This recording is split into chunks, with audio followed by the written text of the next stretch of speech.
Education. हम chapter के almost last portion पे हैं जो है सॉल्ट्स। स्कूल में, पेपर्स में, बोर्ड्स में इतना फ्रीक्वेंटली 5 मार्कर क्वेश्चन सॉल्व से आते आए हैं, इनफैक्ट 1 मार्कर्स भी, एमसीक्यू भी, कि ये एक बहुत ही जरूरी टॉपिक बन जाता है जो कि पढ़ने के लिए मस्ट है। तो आइए शुरू करते हैं। सॉल्ट्स होते क्या है? सॉल्ट्स बेसिकली आयनिक कंपाउंड्स होते हैं। सॉल्ट्स बेसिकली आयनिक कंपाउंड्स होते हैं जो कि एक एसिड और एक बेस से बनते हैं बाय द न्यूट्रलाइजेशन रिएक्शन। मैंने आपको केमिकल प्रॉपर्टीज में बहुत अच्छे से ये समझाया भी था कि अगर एसिड और बेस मिलते हैं तो सॉल्ट प्लस वाटर बनाते हैं, किससे? न्यूट्रलाइजेशन रिएक्शन से। और हमने ये भी देखा था कि एसिड्स के H+ आयंस और बेस के OH- आयंस एक दूसरे को न्यूट्रलाइज करके H2O दैट इज वाटर बनाते हैं और बाकी एलिमेंट्स मिलके बनाते हैं सॉल्ट। सो यहीं से आया है हमारा सॉल्ट जो कि एक आयनिक कंपाउंड है। तो मैंने क्या बोला कि सॉल्ट आयनिक कंपाउंड है जो कि प्रोड्यूस हुआ है after neutralization reaction between acid and base. जिनको याद नहीं है उनके लिए एसिड एंड बेस मिला के salt plus H2O that is water बनता है। और वाटर एसिड के H+ आयंस और बेस का OH- आयंस को न्यूट्रलाइज करके बनता है। अगर आपको इतना याद है तो हम आगे चलते हैं बहुत ही जल्दी बिना टाइम जाया किए कि सॉल्ट्स कितने टाइप के होते हैं, उनका पीएच क्या होता है। पीएच तो आपको पता ही है, मैंने लास्ट ही वीडियो में पीएच का इंपॉर्टेंस, पीएच का मतलब, उसे कैसे मेजर करते हैं, इतना डिटेल में आपसे बात की थी। अगर लास्ट वीडियो मिस की है तो सारे पार्ट्स का लिंक नीचे डिस्क्रिप्शन में दिया हुआ है, जरूर क्लिक करके देखिएगा। जो कॉन्सेप्ट है वो और क्लियर हो जाएगा, जो मिस किया है वो भी याद आ जाएगा। तो बेसिकली सॉल्ट 3 तरह के हो सकते हैं, एक होता है न्यूट्रल, एक एसिडिक और एक बेसिक। मैंने बोला सॉल्ट 3 तरह के होते हैं, न्यूट्रल, एसिडिक और बेसिक। न्यूट्रल सॉल्ट बनता है जब रिएक्शन होता है स्ट्रॉन्ग एसिड और स्ट्रॉन्ग बेस का। तो न्यूट्रल एसिड क्या होता है? जब रिएक्शन हो रहा है एक स्ट्रॉन्ग एसिड और एक स्ट्रॉन्ग बेस का, यूजुअली तो स्ट्रॉन्ग एसिड और स्ट्रॉन्ग बेस का जब रिएक्शन होता है तब हमारा बनता है न्यूट्रल सॉल्ट, बिकॉज तब कंप्लीटली और एसिड और बेस जो है, तब कंप्लीटली एसिड और बेस जो है वो एक दूसरे को न्यूट्रलाइज कर देते हैं। एसिड्स के H+ आयंस और बेस के OH- आयंस की स्ट्रेंथ ऑलमोस्ट बराबर है तो वो एक दूसरे को कंप्लीटली न्यूट्रलाइज कर देते हैं। सो मैंने बोला न्यूट्रल सॉल्ट क्या होता है? Salts produce because of reaction between strong acid and strong base are neutral salts. And क्यों? Because they fully neutralise each other. अब मैं एक छोटा सा एग्जांपल लूंगी और फिर आपको बताऊंगी न्यूट्रल सॉल्ट्स का पीएच। मैं एक एग्जांपल में एक बहुत ही स्ट्रॉन्ग एसिड ले रही हूँ। लेट्स से मैंने स्ट्रॉन्ग एसिड ले लिया हाइड्रोक्लोरिक एसिड। मैंने एक स्ट्रॉन्ग बेस ले लिया, आपको स्ट्रॉन्ग और वीक के बारे में तो अच्छे से समझाया ही है। लेट्स से NaOH, तो ये तो हो गया हाइड्रोक्लोरिक एसिड HCl, NaOH हो गया मेरा सोडियम हाइड्रोक्साइड। तो ये एक बेस है और ये एक एसिड है, दोनों ही बहुत स्ट्रॉन्ग है। मिला के जब ये बनेंगे क्या, एक सॉल्ट बनाएंगे और वाटर बनाएंगे, तो वाटर तो आएगा ही आएगा, H2O आ गया हमारा। जो सॉल्ट आएगा हमें बहुत अच्छे से पता है, NaCl बनेगा। क्या बनेगा? NaCl। NaCl क्या होता है? सोडियम क्लोराइड, जिसे आप खाने में यूज करते हो, ये वही नमक है, कॉमन सॉल्ट है सोडियम क्लोराइड NaCl। और NaCl एक है न्यूट्रल सॉल्ट। क्यों? बिकॉज यहाँ पे है स्ट्रॉन्ग एसिड, ये रहा स्ट्रॉन्ग बेस, तो ये मेरा बन गया मेरा न्यूट्रल सॉल्ट और वाटर साथ में। अब जब न्यूट्रल है तो क्या होगा इसका पीएच? न्यूट्रल चीजों का, न्यूट्रल सब्सटेंसेस का पीएच होता है ऑलमोस्ट 7, तो इसका पीएच भी जो होगा वो होगा 7 के करीब या ऑलमोस्ट 7 ही। तो 7 हो गया यहाँ पे पीएच। अगर आपको न्यूट्रल समझ में आ गया तो अब हम चलते हैं अगले हिस्से पे जो कि है एसिडिक सॉल्ट। नाम से पता लग रहा है, पहले तो सॉल्ट है तो एक एसिड और एक बेस तो होगा ही न्यूट्रलाइजेशन रिएक्शन के लिए, लेकिन एसिडिक है नेचर में सॉल्ट, तो मतलब एसिड स्ट्रॉन्ग है और बेस निकल गया जी हमारा वीक। तो क्या बोला हमने, एसिडिक सॉल्ट वो होते हैं जो रिएक्शन से बनते हैं किसके बीच में, स्ट्रॉन्ग एसिड और वीक बेस के आयंस रह गए थोड़े से वीक, तो वो एसिड्स के H+ आयंस को कंप्लीटली न्यूट्रलाइज नहीं कर पाए, इसीलिए जो सॉल्ट बना वो एसिडिक नेचर का बन गया।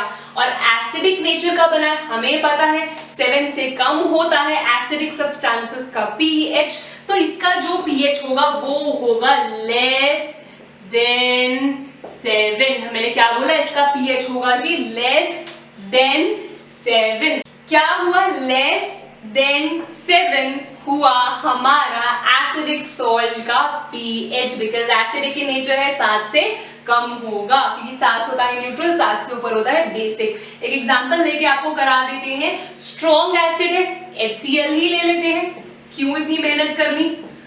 वीक बेस है, वीक बेस के बहुत सारे एग्जांपल्स है, मैंने ले लिया अमोनियम हाइड्रोक्साइड NH4OH, NH4OH। आगे चलते हैं, रिएक्शन हो गया, पानी तो बनेगा ही, H2O तो आएगा ही, सबसे पहले तो हम वही लिख लेते हैं, आसान चीजें हम सबसे पहले लिख लेते हैं, टेंशन खत्म, ताकि बाद में बचे हुए से हम प्रोडक्ट्स बना लें।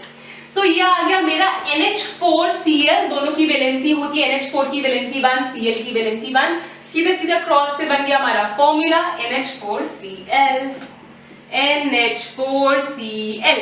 अब आप लोगों को इसका नाम पता होना चाहिए, नहीं पता तो लिख देती हूँ, ये है हमारा अमोनियम क्लोराइड। क्या है, अमोनियम क्लोराइड। और सिंस ये बना है बहुत स्ट्रॉन्ग एसिड और वीक बेस से, तो ये होगा एसिडिक सॉल्ट जिसका pH क्या होगा, लेस देन 7। तो हमने क्या पढ़ा कि स्ट्रॉन्ग एसिड वीक बेस हमें दे रहा है एसिडिक सॉल्ट, और साथ में H2O तो है ही, यहां भी हमारा H2O तो था ही, ये हो गया मेरा वाटर, तो वाटर तो साथ में आ ही गया। आगे चलते हैं, बेसिक सॉल्ट पे क्लियरली है, बेसिक है सॉल्ट मतलब बेस स्ट्रॉन्ग है और एसिड जो है साथ में वो वीक आ गया, तो एज ए रिजल्ट जो सॉल्ट बना वो बेसिक की नेचर ज्यादा हो गया। बेसिक है तो pH क्या होगा, बेसिक है तो pH होगा 7 से ज्यादा, तो बेसिक है तो pH क्या होगा हमारा, pH हो गया मेरा मोर देन 7। और फिर इसका एक एग्जांपल ले लेते हैं। सबसे पहले तो मैंने क्या बोला, एक वीक एसिड स्ट्रॉन्ग बेस है, क्योंकि बेसिक है तो मतलब बेस की स्ट्रेंथ ज्यादा है, स्ट्रॉन्ग है, एसिड बेचारा रह गया वीक। एक एग्जांपल क्विकली ले लेते हैं वीक एसिड का। एक एग्जांपल कार्बोनिक एसिड, बहुत प्यारा एग्जांपल, H2CO3 है उसका फॉर्मूला, तो H2CO3 carbonic acid strong base में तो NaOH हमारा फेवरेट है, सबसे आसान नाम याद करने का NaOH। पानी तो बनना ही है, H2O तो आना ही है, न्यूट्रलाइजेशन रिएक्शन है, लेकिन यहाँ पे बेस बहुत स्ट्रॉन्ग था, एसिड वीक था, तो एसिड जो है वो बेस के OH माइनस आयंस को, जो एसिड के H+ आयंस है वो बेस के OH माइनस आयंस जिसकी स्ट्रेंथ बहुत ज्यादा थी उसको कंप्लीटली न्यूट्रलाइज नहीं कर पाया, इसीलिए जो सॉल्ट है हमारा वो बनेगा बेसिक सॉल्ट। एग्जाम्पल में हमारा ये था, तो अब क्या निकल के आएगा, H+ और OH माइनस को तो हमने H2O बना दिया, अब बना यहाँ पे Na और यहाँ CO3। Na की वैलेंसी होती है 1, CO3 की वैलेंसी होती है 2, क्रॉस किया क्या बन गया, Na2CO3। मैं आपको बहुत तसल्ली से करा रही हूँ, आपको बाकी जगह बड़ी जल्दी आपको सीधा स्टेटमेंट्स बता दी जाएंगी, बड़ी जल्दी रिएक्शंस बता दिए जाएंगे, वो अज्यूम करेंगे आपको सब आता है, लेकिन मुझे पता है यहाँ जो बच्चे देखने आ रहे हैं जरूरी नहीं वो सब कुछ लर्न करके आ रहे हैं, सब कुछ पढ़ के आ रहे हैं, जरूरी नहीं है उन्हें सब कुछ आता है। हर तरह का बच्चा आता है, बहुत ज्यादा इंटेलिजेंट भी आता है, एवरेज भी आते हैं, ऐसे भी आते हैं जो मेहनत करके आगे बढ़ना चाह रहे हैं। इसीलिए मैं आपके लिए थोड़ा धीरे चल रही हूँ, इसी कारण से आपको डिटेल में हर चीज समझाती हूँ, चाहे छोटे से छोटा टॉपिक हो, ज्यादा देर लेके समझा रही हूँ, क्योंकि मैं चाहती हूँ हर तरह का बच्चा केटर हो पाए, यहाँ पे हर तरह के बच्चे को समझ में आए, इतना सिंप्लीफाई मैं आपके लिए कर सकूं। तो ये आ गया Na2CO3 जिसे कहेंगे सोडियम कार्बोनेट, तो क्या मैं बोल सकती हूँ H2CO3 मेरा वीक एसिड था, वीक एसिड था, NaOH मेरा स्ट्रॉन्ग बेस था, स्ट्रॉन्ग बेस हो गया। तो ये जो मेरा सोडियम कार्बोनेट बना वो मेरा बना बेसिक सॉल्ट और साथ में आ गया मेरा H2O दैट इज लिक्विड, पानी। तो अगर आपको ये कॉन्सेप्ट पूरा समझ में आ चुका है तो आइए आगे चलते हैं अपने अगले टॉपिक पे। अब हम बात कर रहे हैं अपने सॉल्ट्स के बारे में। सबसे पहला सॉल्ट जिस पे मैं आपको ले जाने वाली हूँ वो है कॉमन सॉल्ट NaCl, जिसे आप लोग टेबल सॉल्ट के नाम से भी जानते हैं। क्यों? बिकॉज हम इसको यूज करते हैं किचन में रोज अपने खाने में टू इनहैंस द टेस्ट। साथ ही साथ common salt that is NaCl, sodium chloride जिसे हम कहते हैं सोडियम क्लोराइड, बहुत ही इंपॉर्टेंट रॉ मटेरियल है बहुत से केमिकल चीजें बनाने के लिए, सब्सटेंसेस बनाने के लिए, जैसे कि सोडियम हाइड्रोक्साइड हो गया, baking soda, washing soda, bleaching powder. And हम हर एक कंपाउंड को, हर एक सब्सटेंस को बहुत डिटेल में हर एक सॉल्ट को पढ़ने वाले हैं अब। और साथ ही साथ हमें पता है ये कैसे बनता है। अभी 2 मिनट पहले मैंने आपको समझाया था कि न्यूट्रलाइजेशन रिएक्शन से हमारे पास आया HCl which is hydrochloric acid और sodium hydroxide that is NaOH। इसके रिएक्शन से हमें मिला सोडियम क्लोराइड एंड वाटर। और ये एक न्यूट्रल सॉल्ट है, ये एक न्यूट्रल सॉल्ट है जिसका pH है 7। ये हमने डिटेल में भी बात की थी। अब NaCl को ही यूज करके as an important raw material हम बनाने वाले हैं सोडियम हाइड्रोक्साइड। अब सोडियम हाइड्रोक्साइड NaOH जो कि है बहुत ही स्ट्रॉन्ग बेस और इसे कॉस्टिक सोडा के नाम से भी जाना जाता है।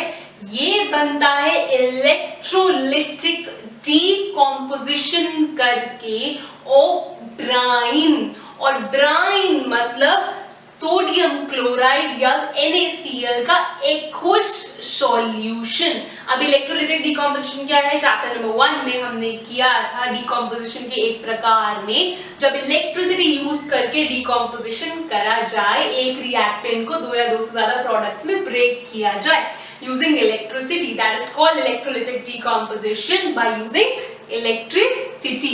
ये decomposition electricity यूज कर रही है इसलिए इसको electrolytic decomposition बोलते हैं। एंड जब हम ब्राइन के साथ ये करेंगे, brine is aqueous solution of NaCl, पानी में जब नमक को घोलते हैं तब उसको हम कहेंगे इलेक्ट्रोलिटिक डीकॉम्पोजिशन ऑफ ब्राइन, और यही करके हमें मिलेगा हमारा सोडियम हाइड्रोक्साइड। और इसके साथ साथ और भी बहुत सारे प्रोडक्ट्स आते हैं जैसे कि हाइड्रोजन गैस, क्लोरीन गैस। आइए इसको डिटेल में समझते हैं, बहुत ही जरूरी टॉपिक और इसका डायग्राम भी उससे ज्यादा इंपॉर्टेंट।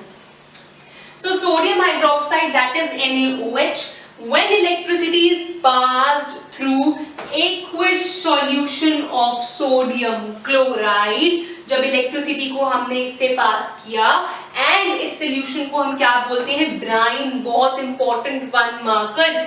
तो इट डीकंपोजेस टू फॉर्म, अभी बताया था मैंने क्या बनेगा, सोडियम हाइड्रोक्साइड जिसे NaOH कहते हैं, बहुत ही स्ट्रॉन्ग बेस है। साथ में हमें क्लोरीन गैस मिलती है और हाइड्रोजन गैस मिलती है।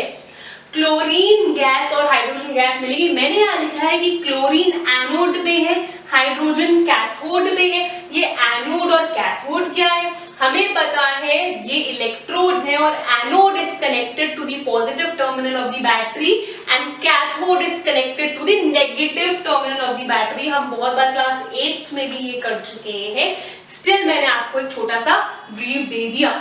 आइए हम देख रहे हैं इस प्रोसेस को जिसका नाम क्लोर एल्कली प्रोसेस है। Why is it called chlor-alkali process? Because जब हमने brine that is aqueous solution of NaCl से इलेक्ट्रिसिटी को पास किया था, जो प्रोडक्ट्स मिल रहे थे उसमें सबसे इंपॉर्टेंट 3 प्रोडक्ट्स थे, NaOH, chlorine gas, hydrogen gas. तो क्लोर जो है stands for chlorine gas, chlor stands for chlorine gas, and alkali which is the soluble base in water। अगर आपको याद हो मैंने आपको बेसिकली समझाया था। So alkali here stands for NaOH। NaOH की वजह से ही एल्कली नाम दिया गया साथ में। सो क्लोरएल्कली इसलिए बिकॉज उसके प्रोडक्ट्स में क्लोरीन और NaOH है, एंड एल्कली क्या है, वाटर सॉल्युबल बेस जिसका एग्जाम्पल होता है NaOH, that is sodium hydroxide. इस प्रोसेस में बीकर है, इलेक्ट्रोलिसिस कर रहे हैं हम बीकर में। अब उसके अंदर ब्राइन है, brine is an aqueous solution of NaCl। अब दो हमारे पास इलेक्ट्रोड्स हैं, एक है एनोड एक है cathode. Anode is connected to the positive terminal of the battery, cathode is connected to the negative terminal of the battery. जब हम इलेक्ट्रिसिटी पास करेंगे तो तीन चीजें होने वाली हैं। तीन क्या चीजें होंगी, जो क्लोरीन है वो एनोड के पास आ जाएगी, क्लोरीन एनोड के पास आ जाएगी। देखिए क्लोरीन गैस यहाँ से it will be given of. जो हाइड्रोजन गैस है वो कैथोड की तरफ से निकलेगी, वो कैथोड के पास चली जाएगी। और जो NaOH है वो फॉर्म हो जाएगा कैथोड के पास। NaOH जो है सोडियम हाइड्रोक्साइड जो है it will be formed near cathode. तो ये तीन चीजें हुई किससे, by electrolytic decomposition of brine से। तीन products Cl2, H2 and NaOH। NaOH cathode के पास, दूसरा Cl2 क्लोरीन गैस कहां पे, एनोड के पास, और दूसरा हाइड्रोजन गैस भी कैथोड के पास। और ये बहुत सिंपल सा प्रोसेस था। एंड अगर मैं इसको इक्वेशन के टर्म्स में रिप्रेजेंट करना चाहूँ, सिंपल सा कॉन्सेप्ट, NaCl क्या है, नमक को पानी में डाला, एक सॉल्यूशन बन गया, ब्राइन कहते हैं। उस पे मैंने किया डीकम्पोजिशन इलेक्ट्रिसिटी पास करके, मेरे पास आया NaOH sodium hydroxide, Cl2 chlorine gas and H2 hydrogen gas. बस उसको मैंने बैलेंस किया है, नथिंग एल्स। इतना सिंपल सा था ये प्रोसेस जिसको बच्चे बड़ा ही टीडियस और कॉम्प्लिकेटेड समझते हैं। अब क्या जरूरी है इसके बाद सीखना, यूजेस आ सकते हैं इसके, कि जो तीन प्रोडक्ट्स आए हैं उसके क्या क्या इंडिविजुअल यूजेस हैं। तो अगर क्लोरीन की बात करूं, क्लोरीन गैस स्विमिंग पूल्स में यूज होता है, वाटर ट्रीटमेंट में यूज होता है, क्लोरोफ्लोरोकार्बन्स में यूज होता है, CFCs में, डिसइंफेक्टेंट्स में यूज होता है। H2 हाइड्रोजन गैस फ्यूल्स में यूज होता है, फर्टिलाइजर्स के लिए अमोनिया में यूज होता है। एंड अगर NaOH की बात करूं, from soaps to detergents to artificial fibres, कितनी चीजों में ये सब यूज होते हैं। याद रखने हैं ये, बिकॉज 1 मार्क में ट्रिक कर लिया जाएगा। सो ये थी बहुत बहुत बहुत इंपॉर्टेंट प्रोसेस, क्लोरएल्कली प्रोसेस। एग्जाम्स में सीधा 5 मार्क्स में भी बहुत बार आई हुई है। आगे चलेंगे हम अपने एक और इंपॉर्टेंट सॉल्ट पे। अब चल रहे हैं हम अपने अगले केमिकल सब्सटेंस पे, जो इस वीडियो के लिए लास्ट होने वाला है।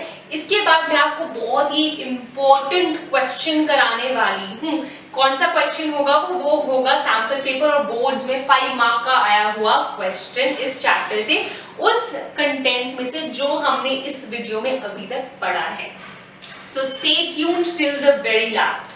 I am right now talking about bleaching powder, जिसका केमिकल फॉर्मूला है CaOCl2। CaOCl2 ये बनता कैसे है, ये बनता है by the action of chlorine on dry slaked lime. जब भी dry slaked lime which is calcium hydroxide, CaOH2 calcium hydroxide, जब भी इस पे क्लोरीन एक्ट करेगा तो बनेगा हमारा ब्लीचिंग पाउडर। अगर हम देखते हैं एक केमिकल इक्वेशन बहुत इंपॉर्टेंट, तो CaOH2 आ गया हमारा ड्राई स्लेट लाइम, ये हो गई मेरी क्लोरीन गैस, हमारा आया CaOCl2 which is the bleaching powder and water। And ये जो ब्लीचिंग पाउडर है, ये इसका जो नाम है ये CaOCl2 कंपाउंड का, वो क्या है, वो है कैल्शियम हाइपोक्लोराइट टी, या दूसरा जो नाम है इसका वो है कैल्शियम ऑक्सीक्लोराइड। ये है हमारे दो नाम जो इसके हैं CaOCl2 के। अगर आपको यहाँ तक क्लियर है तो आपको एक फैक्ट बता देते हैं।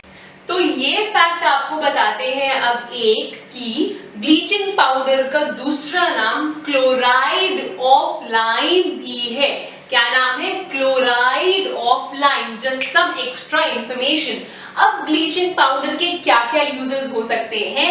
फर्स्ट, टेक्सटाइल इंडस्ट्री में कॉटन और लिनन को ब्लीच करना, पेपर फैक्ट्रीज में वुड पल्प को ब्लीच करना, it can be used as an oxidising agent, किसमें? केमिकल इंडस्ट्रीज में।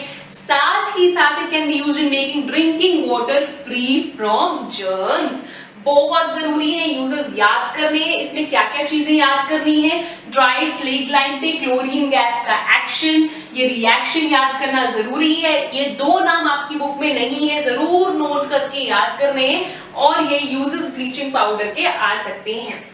सो ये अगर आपको समझ में आ गया, अब मैं आपको ले चलूंगी एक बहुत ही इंटरेस्टिंग क्वेश्चन पे। लेट्स सी वो क्वेश्चन क्या है और एग्जाम्स में आ चुका है। सो dry pellets of a base X when kept in open absorbs moisture and turns sticky.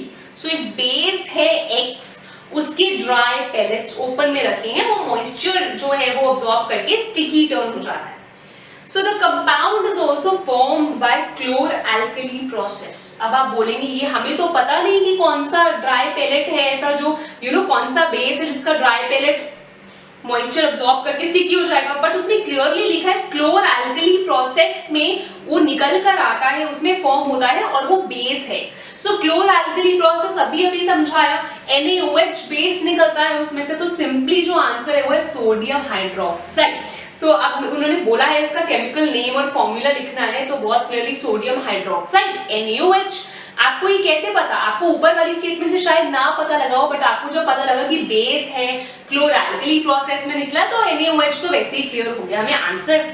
आगे है, उन्होंने लिखा है केमिकल इक्वेशन भी लिखनी है, तो क्लोर एल्कली प्रोसेस की जो केमिकल इक्वेशन आपको मैंने करवाई है इस प्रोसेस में, वो जरूर लिखकर आना, जो लंबी सी यहाँ पे लिखी हुई थी। फिर आगे लिखा है name the type of reaction which occurs when this X is treated with hydrochloric acid. तो ये X क्या था मेरा? ये X था मेरा NaOH, सोडियम हाइड्रोक्साइड। उसमें वो बोल रहे हैं अगर आपने उसको ट्रीट कर दिया है हाइड्रोक्लोरिक एसिड के साथ, तो मतलब वो बोल रहे हैं अगर हाइड्रोक्लोरिक एसिड और NaOH को साथ में करा तो क्या होगा? तो ये तो हमें पता है NaCl plus H2O बनाने वाला है ये तो वो बोल रहे हैं कि अगर क्या होगा, X को डाइल्यूट हाइड्रोक्लोरिक एसिड के साथ ट्रीट किया, so simply name the type of reaction and उसको लिखना है इक्वेशन को। तो इक्वेशन तो हमारी ये हो जाएगी, कौन सा रिएक्शन है? न्यूट्रलाइजेशन रिएक्शन, बिकॉज एक एसिड और बेस है और सॉल्ट और वाटर वो बना रहा है। ये भी हमने कर लिया है। आगे चलते हैं क्वेश्चन में। सो द क्वेश्चन सेज आगे जाके, while diluting an acid why is it recommended that the acid should be added to water and not water to the acid. ये बहुत क्लियरली मैंने आपको समझाया था डाइल्यूशन के वक्त कि हमें क्यों ये करना चाहिए, ताकि स्प्लैश ना हो, बर्न्स ना हो, वो कंटेनर भी हीट की वजह से एकदम टूट ना जाए। तो काफी रीजंस मैंने आपको कराए थे। तो आई थिंक अगर ऐसे क्वेश्चंस एग्जाम में 5 मार्क के आए हुए हैं, so just by following the videos diligently आप अटेम्प्ट कर सकते हैं। सो यही मेरा एम था बताने का, that just by following the videos diligently अगर आप क्वेश्चंस अटेम्प्ट कर पा रहे हो, उससे अच्छी बात कुछ नहीं हो सकती। हम इतने डिटेल में पढ़ सकते हैं। तो अगर आपको ये कॉन्सेप्ट समझ में आ गया है यहाँ तक, अभी भी हमारे पास 2 से 3 सॉल्ट्स और केमिकल कंपाउंड्स बचे हैं पढ़ने के लिए। एक टॉपिक है वाटर ऑफ क्रिस्टलाइजेशन, ये सब हम पढ़ेंगे अपनी अगली सॉल्व्स की वीडियो में। Till then keep watching, keep learning and we will try हम छोटे-छोटे क्वेश्चंस जैसे 5 मार्कर्स डिस्कस करते रहें। Thank you.